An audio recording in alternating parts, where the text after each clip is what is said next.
Bienvenue dans le podcast Agilou, le podcast de l'ESS et de celles et ceux qui la font.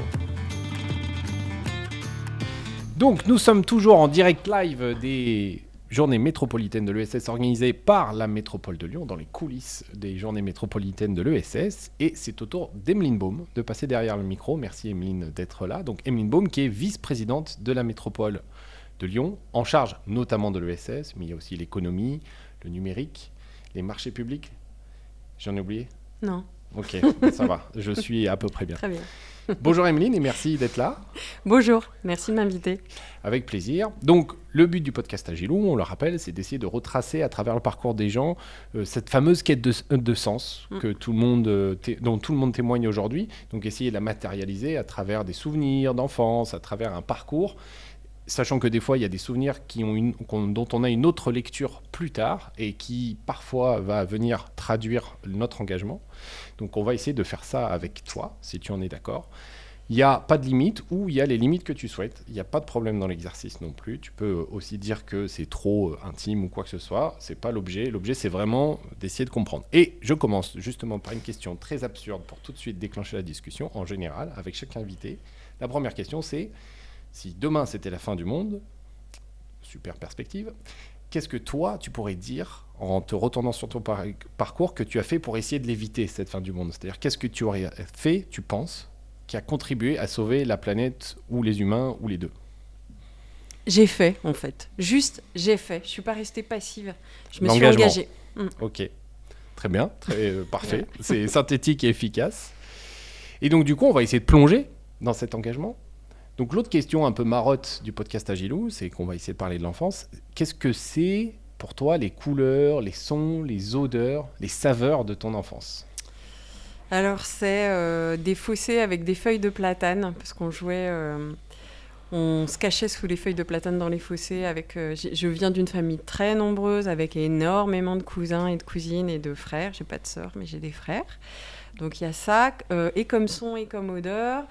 les odeurs des vaches, puisque donc, j'ai grandi dans une ferme, pour faire très simple. Mes parents étaient paysans avec ma grand-mère.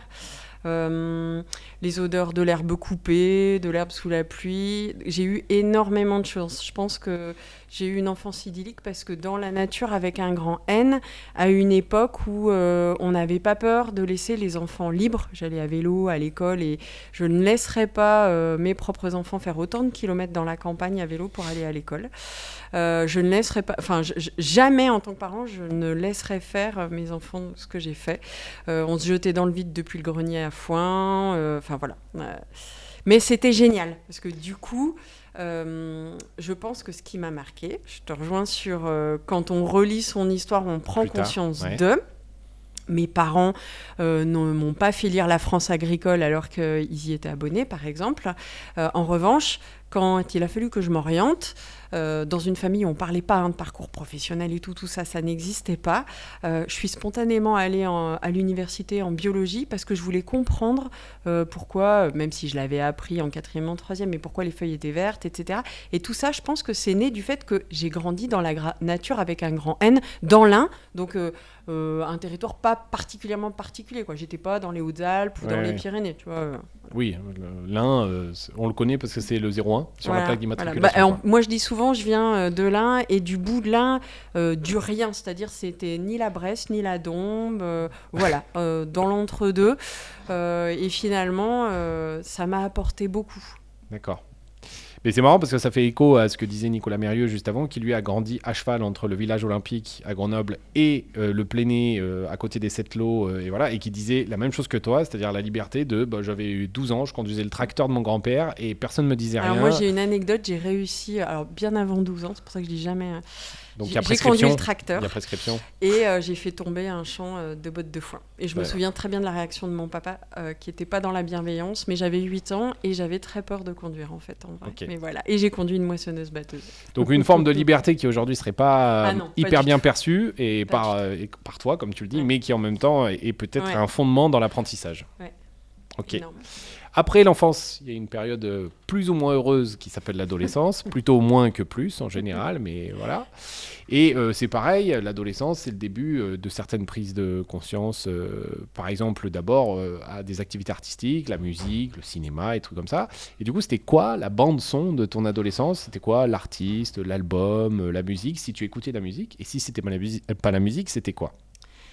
Alors, je viens d'un monde assez particulier, donc j'étais pas. Maintenant, on utiliserait le mot connecté. J'étais pas très connectée. Ceci étant dit, en fait, il se trouve que ma maman, à un moment de notre vie, a travaillé le samedi matin et donc on était en responsabilité de faire le ménage, mon grand frère et moi. Je suis la deuxième dans la fratrie. Et on avait une cassette d'Ennio Morricone qu'on écoutait à tue-tête, parce que mes parents aimaient bien les musiques de films, donc de western. On ne regardait pas la télé, mais donc je sifflotais largement ça. Et on avait une cassette avec Vivaldi, ce qu'on appellerait les tubes de la musique classique. Et ça m'a bien marqué parce que du coup, maintenant, mes filles sont fans de Vivaldi et je pense que c'est parce qu'on a appris à décoder cette espèce de tube.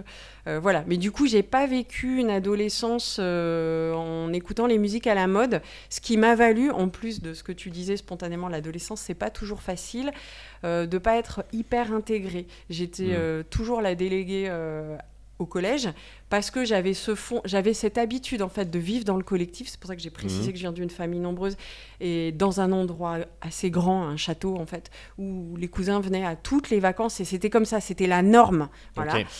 Et j'étais dans les aînés des enfants et la première des filles, et je viens d'une famille au sens large du terme, très genrée. Donc les filles s'occupent des petits, voilà, c'est comme ça. Et les garçons s'occupent d'autres choses, mais les filles s'occupent des petits. Et donc j'avais cette habitude d'aller vers l'autre, de faire collectif. Et donc ça fait que naturellement, quand tu es au collège, tu deviens délégué.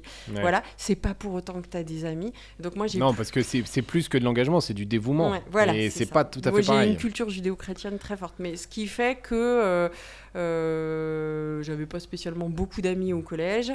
Par contre, j'avais une pratique musicale et de chorale. Et donc, pour l'anecdote, quand j'avais 8 ans, je pense que j'étais vraiment très, très heureuse et je chantonnais tout le temps et je sifflotais tout le temps. Et je me rappelle très, très bien... Du Vivaldi et du Ennio Morricone. Et je me rappelle très, très bien. Donc, mes parents buvaient du vin qu'on avait dans des gros cubis et il fallait aller à la cave, remplir la bouteille. Et un jour, ma mère m'a dit... Punaise, je n'en peux plus de t'entendre chantonner, je vais t'inscrire à l'école de musique. Et donc, c'était pas en positif, c'était tu commences vraiment à nous casser les pieds. Et donc, c'est comme ça que... Va te défouler à l'école de musique.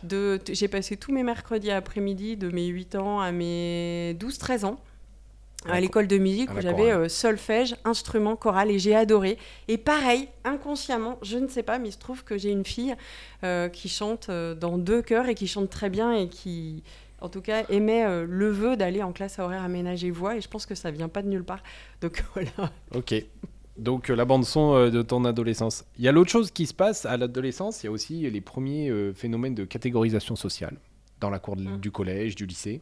Il y a les winners, il y a les beaux gosses, il y a les drôles, il y a moi, à mon époque, c'était les gothiques ou ceux qui geekaient, qui commençaient à geeker sur l'ordinateur, les sportifs, etc. Est-ce que toi, t'appartenais déjà à une catégorie ou tu étais hors catégorie? J'étais un ovni parce que mon vrai nom de famille, c'est Debrosse. Donc j'étais dans la catégorie... on est en milieu rural, je précise. J'étais dans la catégorie aristo. Je l'avais pas celle-là. J'étais dans la catégorie famille nombreuse. J'ai un grand frère qui avait redoublé 2 fois, donc on s'est retrouvés au moment du collège, on s'est retrouvés dans la même classe. Pas dans la même classe, mais au même niveau scolaire, et pourtant 2 postures dans la vie et 2 tempéraments différents. J'étais dans la catégorie qui se dévoue facilement, donc délégué, qui écrit dans le journal du collège, qui voilà. Et aussi bizarre que ça puisse paraître, je pense que j'avais pas appris à faire avec les autres et à m'adapter. Je faisais pour les autres. Et ça a duré très longtemps, très très très très longtemps. Même encore un peu maintenant, j'ai ce défaut-là. Voilà. Mais c'est un vrai débat en psychologie. le don et la générosité. Et souvent, les gens pensent être dans la générosité quand ils sont dans le don, alors que le principe du don, c'est de ne rien attendre en retour. Alors que la générosité, on attend un geste qui soit en retour. Et du coup, des fois, on se trompe de planisphère, comme on dit. Et c'est un vrai débat, Après, un vrai cas psy. Après, j'étais... alors, je ne vois que d'un œil. À l'époque, je ne le savais pas, mais je vois pas très bien.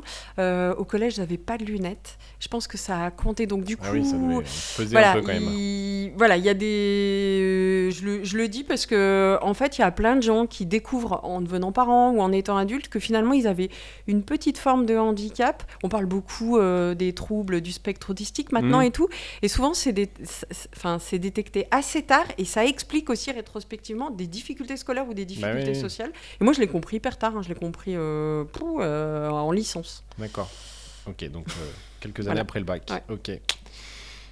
Donc à l'adolescence, c'est aussi la période des premiers souvenirs qu'on conscientise, notamment par rapport à l'actualité, par rapport au fait qu'il y a un monde qui existe au-delà de nos parents, de notre famille, de nos amis, de l'école, etc. Et toi, c'est quoi le premier souvenir qu'on pourrait dire d'actualité qui t'a marqué? La guerre du Golfe. 91. Je me souviens très très bien.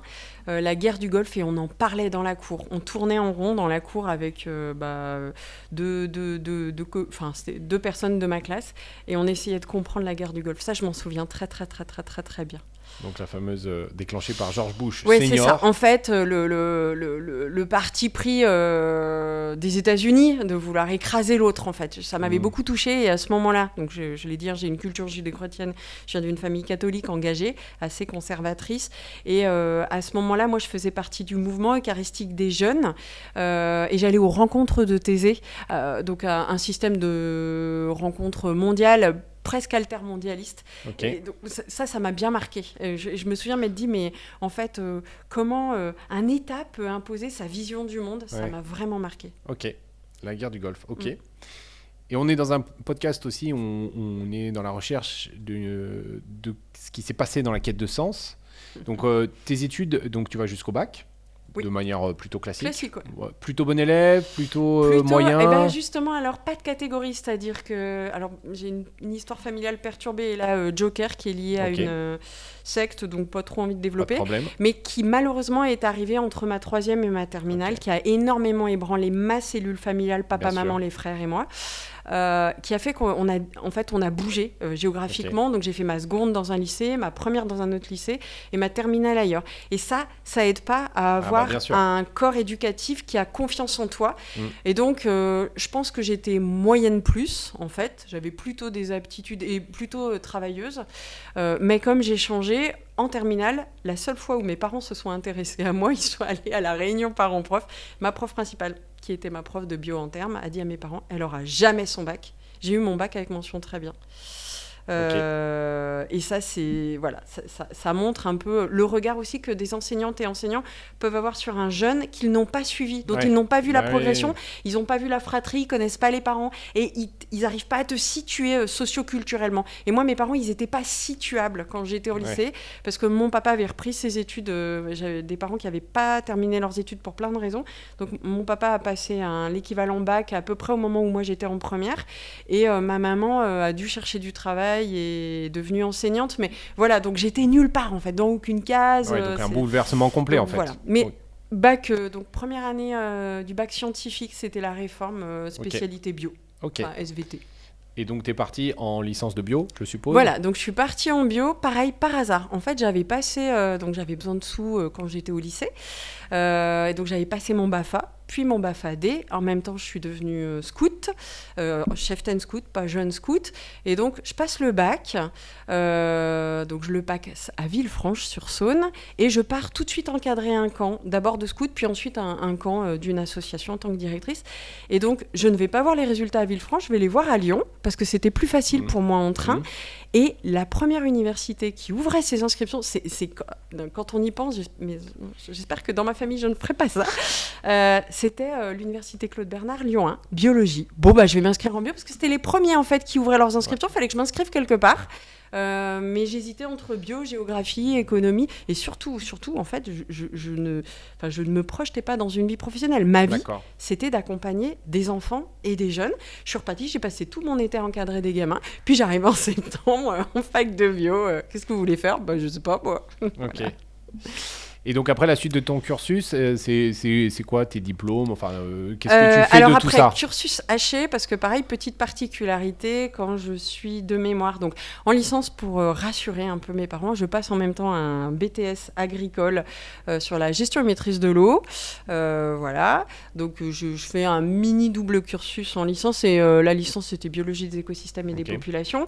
Et à ce moment-là, je rencontre quelqu'un, je viens dans le passé, j'étais dans un monde où on se mariait pour vivre avec quelqu'un, donc je me suis mariée, ça paraît bizarre mais c'est comme ça, et du coup l'autre faisait des études de géographie en l'occurrence, et donc il fallait bien que quelqu'un travaille, donc moi j'ai arrêté, je suis allée en maîtrise et puis j'ai arrêté. Donc c'était Master 1 déjà, c'était le début de la réforme, et après j'ai repris à peu près tous les 3-4 ans des études, à chaque fois jusqu'au bac plus 5, donc sciences politiques puis sciences économiques, la Sorbonne d'abord et puis ensuite Lyon 2. Ok. Voilà. Bon, et c'est un secret pour personne, mais tu es à l'origine aussi une militante. Oui. Et du coup, quand est-ce que ce côté militant vient te percuter dans ta vie ? Quand est-ce que tu te dis, tiens, il faut un engagement supplémentaire par rapport à ce à quoi je crois et à ce que je fais aujourd'hui ? Alors c'est de la rencontre, d'abord, c'est-à-dire que donc, dans mon environnement personnel et culturel, j'avais ni élu local, ni militant politique, je viens plutôt d'une famille qui centre-droit, gaulliste, catholique, ni agent d'un service public. C'est important, parce que donc, quand je rentre de tous les camps que j'ai encadrés en 95, j'ai eu mon bac en juin 95, j'arrive dans le premier à Lyon en colocation.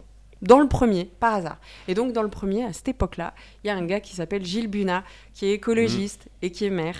Et donc, par hasard, parce que le premier arrondissement est tout petit, mais c'est vraiment le hasard pour le coup, je le rencontre, et puis je rencontre Françoise Bénard, et puis je rencontre Guylaine Gouzou-Testu. Donc tout ça, ce sont les deux personnes que je viens de citer, ce sont des femmes écologistes, donc chez les Verts à l'époque, et je rencontre un peu tous ces gens-là, qui culturellement ne me ressemblent pas. Moi, j'étais quand même assez marquée, pour donner un point de repère. Je les rencontre, et en même temps, je suis capable d'accompagner des jeunes aux lazaristes, et d'aller aux veillées de prière des frères des écoles chrétiennes au Lazo. Donc je suis dans ce en même temps pour le coup, mais je m'y retrouve beaucoup intellectuellement et humainement. Donc je vais, à l'époque, les Verts, on disait qu'il y avait des sympathisants, donc je vais au temps de rencontres et de formation des militants, et je me suis rendu compte rétrospectivement que ce que j'allais chercher, c'est ce que j'aurais appris à Sciences Po à cette époque-là. J'allais chercher en fait de la compréhension du concept pour comprendre le monde. Donc de ce qu'on appellerait de la socio des orgas, essentiellement ça. La théorie systémique. Voilà, aussi. c'est ça. Et je trouve ça. Et donc, je rentre un peu dans ce système. Mes parents ont été paysans, donc ça me parle. Les faucheurs volontaires, on arrive au moment où José Bové se fait connaître, ça me parle vachement, et ça me parle... Le démontage du McDo de Millau. Dans mes tripes, ça me parle parce que pour le coup, mes parents étaient contre les OGM, et mon papa avait été président d'une CUMA. Enfin, en fait, j'en avais entendu parler, mais pas au sens de José Bové. Donc ça commence à bien se connecter. Et donc le temps passe. Et je me rends compte, à un moment de ma vie où je vais pas très bien, où je me rends pas compte, mais en fait, je vais me séparer dans ma vie affective, enfin, je vais divorcer, pour être clair. À ce moment-là, professionnellement, j'étais directrice de la communication de l'université Jean Moulin Lyon 3. Et là, pareil, il y a un enseignant-chercheur qui est encarté politiquement, mais je le savais pas, qui s'appelle Éric Grasset, qui me dit un jour, punaise, Émine, franchement, ça se voit, tu vas pas bien, t'as vachement moins la naque. Je suis plutôt quelqu'un de très énergique, et c'est vrai que ça allait pas bien. Il me dit, écoute, on est en 2004, les élections régionales viennent de passer, et les Verts ont fait beaucoup de points, et donc ils cherchent des salariés, tout simplement pour les accompagner dans leur posture d'élu. Là, ils me disent, franchement, lâche ton boulot, c'est le moment de l'affaire Gollnisch. Au moment de l'affaire Gollnisch, à Lyon 3, moi, je me retrouve au commissariat du 8e arrondissement parce que j'ai été au mauvais moment, au mauvais endroit, et des militants du FNJ m'ont mis leur poing dans la figure. Et je me retrouve à passer presque 24 heures. Ça m'a vachement heurtée parce que en fait, ça a mis une réalité sur ce que je savais de l'antifascisme et tout, mais quand tu le vis dans ton être physique, c'est vrai que tu le vis un peu différemment. Et voilà. D'autant que je m'appelais Emeline de Brosse, même si j'étais déjà Emeline Baum, parce que j'étais mariée, mais il y avait un truc de les mecs du FNJ, parce que c'était des gars, le savaient, et donc j'étais vue un peu comme quelqu'un qui a trahi. T'aurais dû être avec eux, voilà. en fait, quelque part. Donc ça m'a vachement bousculée, et à ce moment-là, la parole d'Éric Grasset qui me dit « Tiens, Emeline, viens bosser pour nous, tu vas gagner moins d'argent, mais je te jure que tu vas être alignée avec tes valeurs. » C'est la première fois que quelqu'un me parle de ce truc-là, de aligner avec tes valeurs. Et donc, j'y vais. Donc je lâche Lyon 3 en pleine, un poste à faire Gollnisch où j'ai vraiment été malmenée et je vais au conseil régional, donc au siège à Charbonnières. Et là, c'est la meilleure période de ma vie. J'ai été heureuse de 2004 à 2016, mais comme jamais je le souhaite à tout le monde, de vivre ce truc où tu as vraiment le sentiment... Collaboratrice d'élus, t'étais. Ouais, j'ai été collab d'élus, puis de vice-présidente, puis les services aussi, mais... Non, mais pour être large, quoi. Voilà, au service de l'intérêt territorial, avec des hommes et des femmes qui peuvent avoir des disputes et tout. Mais quand même, j'ai vraiment eu le sentiment de participer à quelque chose. Et je souhaite à tout le monde de le vivre, vraiment, intensément. Je l'ai vécu intensément. Ça a correspondu aussi à un moment de ma vie, c'est important quand même, je pense, où j'étais célibataire. C'est-à-dire qu'en gros, je buvais des coups, j'y passais tous mes week-ends, j'y ai passé tout mon temps. Ça facilite un peu les choses en politique, effectivement. Voilà, exactement. Malheureusement, quelque part, on pourrait se dire aussi, parce qu'on pourrait pouvoir et vouloir faire de la politique en étant marié avec des enfants. Ça. Là, je le vis autrement en tant que maman. C'est pour ça que je le pose aussi. Je pense qu'il y a un petit chemin à faire dans la sphère des engagés. C'est pas que politique. Désengagé, c'est c'est pas joli peut-être, mais la diversité plurielle. Accepter qu'il y ait des papas et des mamans, accepter qu'il y ait des aidants et des aidantes, accepter qu'il y ait des hommes et des femmes qui vivent au bout du territoire et qui ont des difficultés de mobilité et s'ajuster. Et là, pour le coup, on n'y est pas du tout. Ouais. Et c'est marrant que tu parles d'Éric Grasset parce que je pense que j'ai fait les régionales 2010 avec lui et moi à Grenoble. Et du coup, c'est très marrant parce qu'on l'a croisé et je pense qu'on a eu une vie de collaborateur d'élu au même moment aussi, puisque moi, je l'ai été de 2009 à 2015.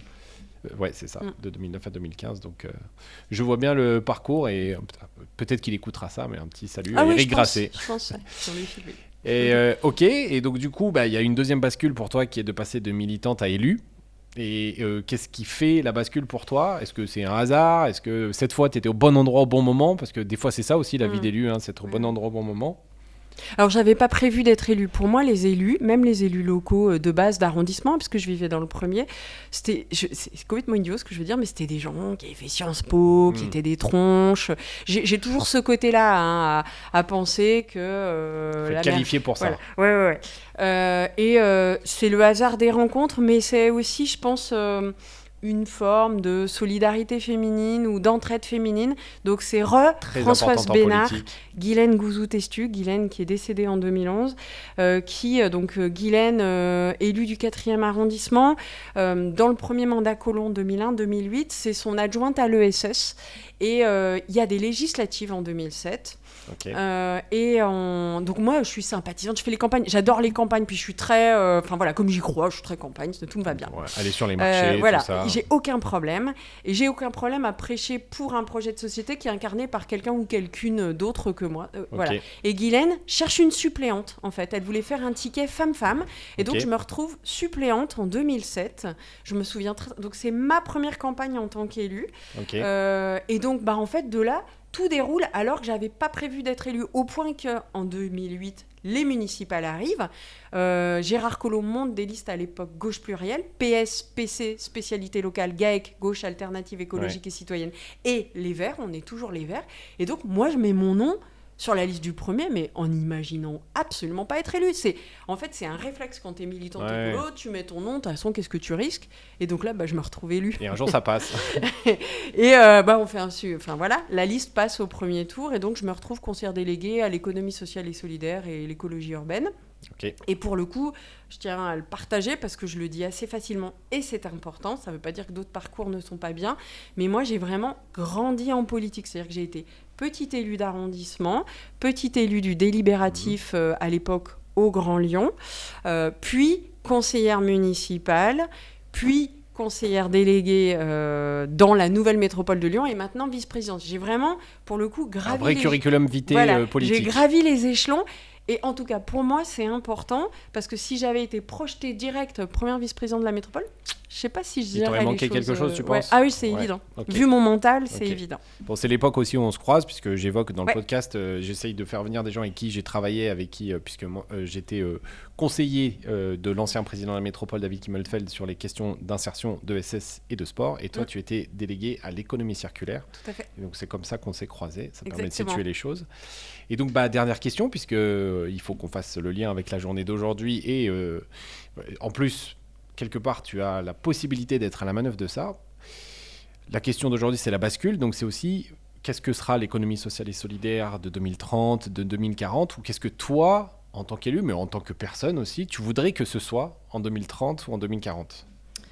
Alors moi, ce que j'ai partagé là dans les différentes tables rondes de cette deuxième journée métropolitaine de l'ESS, c'est le constat, et j'en hérite, façon de parler, nous en héritons collectivement, qu'on est sur un territoire avec une vraie réalité de l'ESS, c'est-à-dire des vieux militants, même une histoire autour d'une épicerie mutualiste, etc., montée de la Grande Côte, des vieux militants, un pool assurantiel énorme sur notre territoire. Il y a énormément d'assureurs et mutualistes. Et en même temps, plein de pépites, des jeunes, des hommes et des femmes qui s'engagent d'une façon ou d'une autre dans des organisations de l'ESS, voilà, en tant que bénévoles, mais aussi pour créer leur emploi, pour être clair, aussi pour donner du sens à leur travail.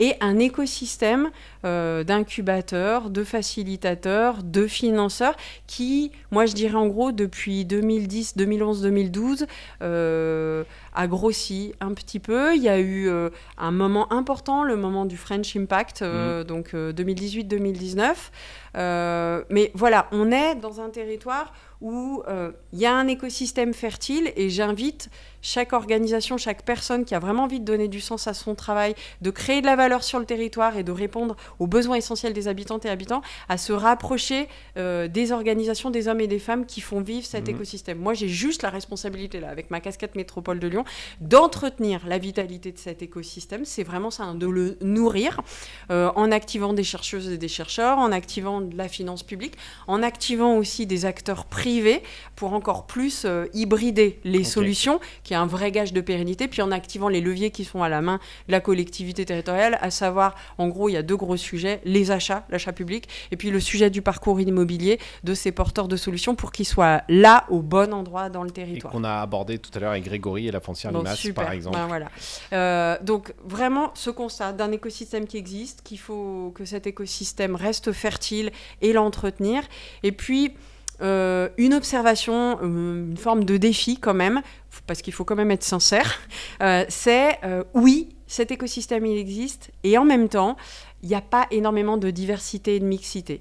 Ce que je veux dire par là, c'est on fait avec le réel, et le réel, c'est plutôt des hommes et des femmes acculturés, sensibilisés, qui ont pivoté, des hommes et des femmes militants de base. Qui ont le luxe de pouvoir pivoter. Voilà, c'est ça. Des hommes et des femmes militants de base comme moi, voilà, qui ont fait un vrai choix de vie frugale. C'est important aussi de le partager. Bien C'est-à-dire sûr. Que je connais d'autres gens comme moi, je peux en citer au moins un mec comme Cyril Kretschmar, il aurait pu gagner énormément d'argent et il l'a pas fait. Une meuf comme moi, j'aurais pu gagner de l'argent et être bien, et je l'ai pas fait, et je sais pourquoi je l'ai pas fait. Pour l'instant, peut-être que ça arrivera plus tard, mais pour l'instant, je sais pourquoi je ne l'ai pas fait. Et le truc, c'est qu'il y a des jeunes, des hommes et des femmes en reconversion pro, des hommes et des femmes qui passent sur notre territoire, que ce soit des migrants ou des gens qui sont là passage. Et qui demain seront ailleurs, qu'on ne voit pas dans ces organisations de l'ESS, dans ces communautés, dans ces porteurs d'envie d'agir. Non, mais on pourrait parler des QPV aussi. Et si on ne les voit pas, c'est parce qu'on n'a pas leur code.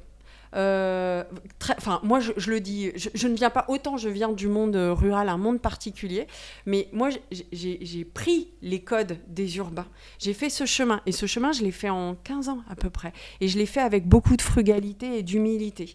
Je peux tout à fait entendre qu'un jeune en quartier pop m'envoie à la tronche, et ça m'arrive assez souvent, écoute, mon père, ma mère ou moi, je gagne 6 fois ton salaire. Donc, tu vas pas venir me faire chier avec tes valeurs, d'accord ? Parce que moi, ce que je veux, c'est, il le dit pas comme ça, mais c'est vivre dignement, et puis c'est mes codes à moi. Et mes codes à moi, c'est consommer, pour l'instant. Voilà. Mais et puis c'est les codes que toute la société a transmis, donc, l'abondance, la surconsommation. Le défi, c'est vraiment ce défi de la diversité et de la mixité. Moi, il me reste 2 ans d'action à la métropole de Lyon.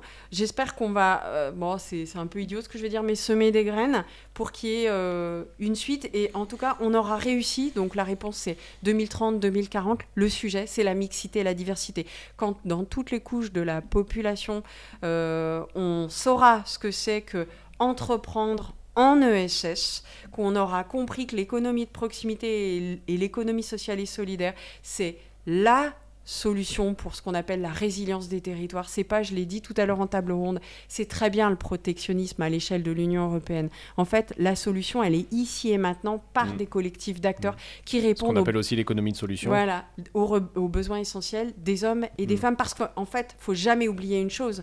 On agit parce qu'on a des besoins. On a besoin de s'alimenter, de se vêtir, de s'éduquer, se former, de se cultiver, de se déplacer, d'habiter quelque part. Voilà, il faut quand même être sincère. On ne le fait pas parce qu'on a envie de sauver le monde. On le fait parce qu'on est des hommes et des femmes qui avons des besoins.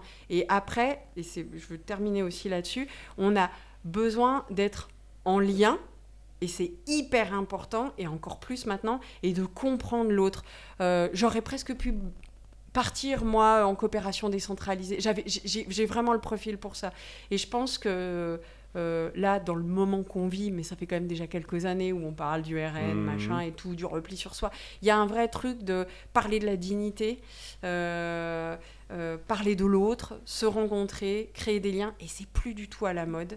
Et ça, c'est un défi pour celles et ceux qui écoutent le podcast, pour les collectivités, mais pas que les collectivités. C'est même l'objet de ce podcast. L'idée, c'est de pouvoir parler des gens pour pouvoir reparler à un plus grand nombre et de dire qu'en fait, il n'y a pas un parcours prédéfini pour intégrer ce secteur de l'ESS, que c'est quelque chose et qu'il y a un paradoxe aujourd'hui qui règne dans l'ESS, c'est que normalement, c'est une économie qui devrait concerner le plus grand nombre. C'est pas le cas aujourd'hui, même si ça va de mieux en mieux, même si ça touche de plus en plus de personnes, qui devrait toucher le plus grand nombre dans la compréhension et dans les actions en elles-mêmes. Et que du coup, moi, c'est vraiment ce qui me tient à cœur à travers ce podcast, c'est de pouvoir ouvrir le plus possible. C'est pour ça que j'ai commencé ce podcast avec certes un ami qui est Hakim, mais qui est aussi un type qui a un double parcours, qui a toujours assumé d'être fils d'immigrés et français. Et c'est fondamental parce que je pense que ça rejoint ce que tu dis, c'est qu'on n'est pas obligé d'être catégorisé. Et l'ESS ne doit pas prendre ce risque-là, d'être catégorisé pour être enfermé, mais plutôt réussir à s'ouvrir. Mais je pense que revenir aux besoins, peut-être ça aidera, et se dire que chacun, chacune, on peut réellement faire quelque chose. Et c'est pas le sujet du colibri. Ça nous a fait beaucoup de mal, le colibri, je pense. Oui, mais c'était une amorce aussi. Mais voilà, aujourd'hui, il y a pour rebondir sur ce que tu dis et de ce que j'ai vu de la journée, il y a une synthèse qui se fait entre l'économie militante et l'économie de solutions que j'appelais tout à l'heure, qui est plutôt portée aujourd'hui par des jeunes, on va dire, des trentenaires, etc. Voilà, et qui ne sont pas forcément arrivés dans l'ESS par l'idéologie, voire même il y en a encore, ils ne savent pas qu'ils en sont, honnêtement, ils ont créé une solution. Il faut en faire l'expérience. Il faut effectivement, il y a des hommes et des femmes qui doivent faire l'expérience de ce mode d'entreprendre-là, pour finalement comprendre 10 ans ou 15 ans après qu'ils étaient dedans, mais qu'ils n'y sont pas allés par... Et c'est bien de leur dire, à un moment, de leur dire, en fait, ce que tu fais, ça correspond à ça. Mais par contre, ouvrons les portes. Voilà. Merci beaucoup, Emeline, de t'être prêtée au jeu du podcast Agilou. De rien.